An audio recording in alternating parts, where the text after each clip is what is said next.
What's going on, guys? My name is Aldeniro, and welcome to my review of the movie The Circle. The Circle is a 2017 movie from the director of The Spectacular Now and The End of the Tour. Two movies I enjoyed far more than I expected to, the latter especially.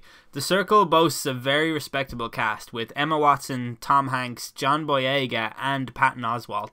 This movie was just added to Netflix last week, so I gave it a watch and I decided to make a review video. There won't be any spoilers in this video, so if you do plan on checking it out, you can let me know if you agree with my review. Likewise if you've already seen the film. If there are any other movies on Netflix that you would like me to review, leave them in the comment section and I'll have a look. So Emma Watson plays May, the protagonist in this movie, and in the beginning she's portrayed as a downtrodden bright spark in a dead-end job who's just crying out for a turn of good fortune. The movie showcases her despondence through her dreary attitude towards her job, her car breaking down very early on, and we also learn that her father is suffering from MS. Incidentally, her father is played by the late Bill Paxton in what was probably one of his last roles. It was strange seeing him playing a character that was so unwell, given he only passed away recently. It was kind of odd. Early in the film, May's friend Annie, played by Karen Gillan, calls her to tell her she has an interview at the Circle, which gives May the lift she needed. May's interview at the Circle is strange. It's like this quick-fire round of seemingly random multi-choice questions that reminded me of the old MySpace quizzes that determine whether or not you're a psychopath based on the amount of Nutella that you put on your sandwiches. And just so we're clear, any amount of Nutella means you're clearly a psychopath. But she gets the job and is welcomed into The Circle. The Circle is basically a Facebook/Google conglomerate that visibly parallels both companies' employee culture with casual dress, swanky offices, and basically an eternal college campus feel. May's job is essentially basic customer service and data entry, but that alone commands a heavy salary and a live-in dorm, not to mention health benefits and various other nice little attributes that make it such a great job. The Circle is run by Eamon Bailey, a charismatic entrepreneur and philanthropist, played by Tom Hanks. It's not clear after we first meet him whether or not the Circle is a cult that's hypnotized unwilling participants into surrendering their personal information, or if it's just that he's that damn charismatic that he's instilling a belief that sharing genuinely is caring, but he does dominate the screen as you'd expect Tom Hanks to do. Mr. Bailey presents his worldview as the belief that a more open society can exterminate corruption and foster a more caring society where everybody can achieve their potential. Speaking of which, there's a moment during the interview where May says her biggest fear is not reaching her true potential, and I feel like that's the perfect symbol for what happened with this movie. The scene is set really well for interesting plot lines that could serve as social commentary, cautionary tales, or even science fiction, and they tease each of these prospects, but they never really deliver on any. May announces at one moment that she's going fully transparent, meaning she records every single minute of her life, apart from bathroom breaks where she appears to get a designated 3 minutes at a time, and apparently this aspect of the movie serves to mimic the vlogger lifestyle on YouTube, but it doesn't really go anywhere. There are flickers of potential in this movie that fizzle out before you even have the time to get excited about them.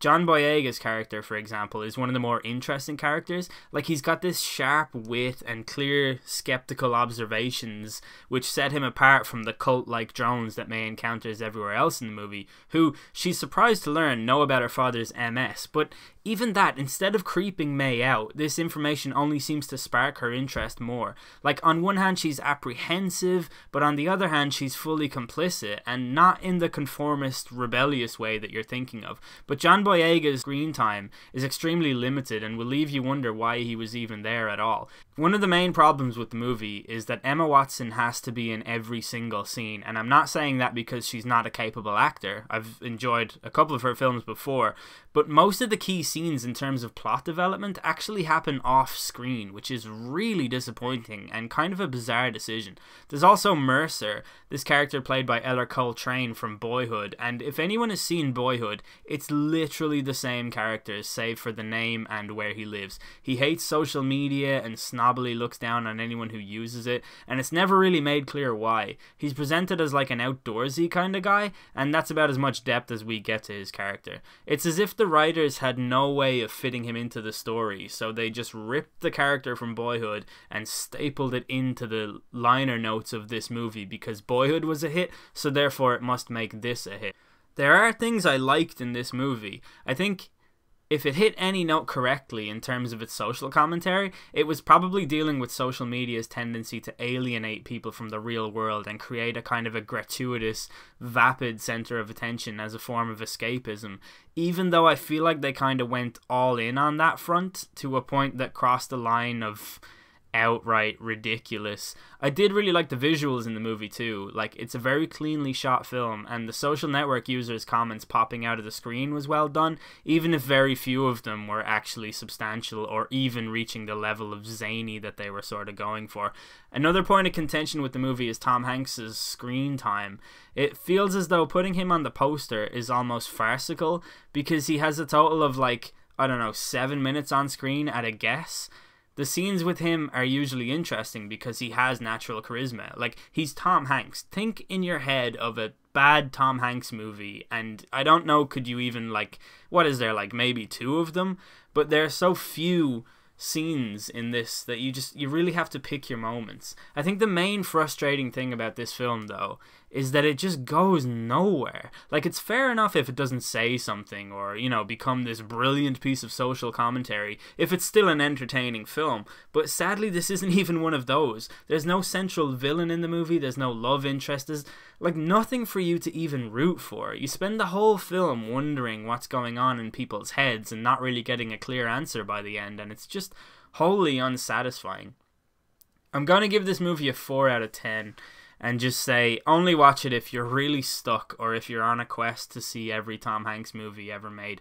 Like I said, there are some nice little visuals. It is an interesting movie to look at from, like, a purely aesthetic point of view, but it just goes nowhere, and it will just leave a bad taste in your mouth. So that's the end of this review. Hopefully you guys enjoyed listening to me talking about it. If you disagree, please do explain why, because I'm not a drone. I am interested in what other people thought of it.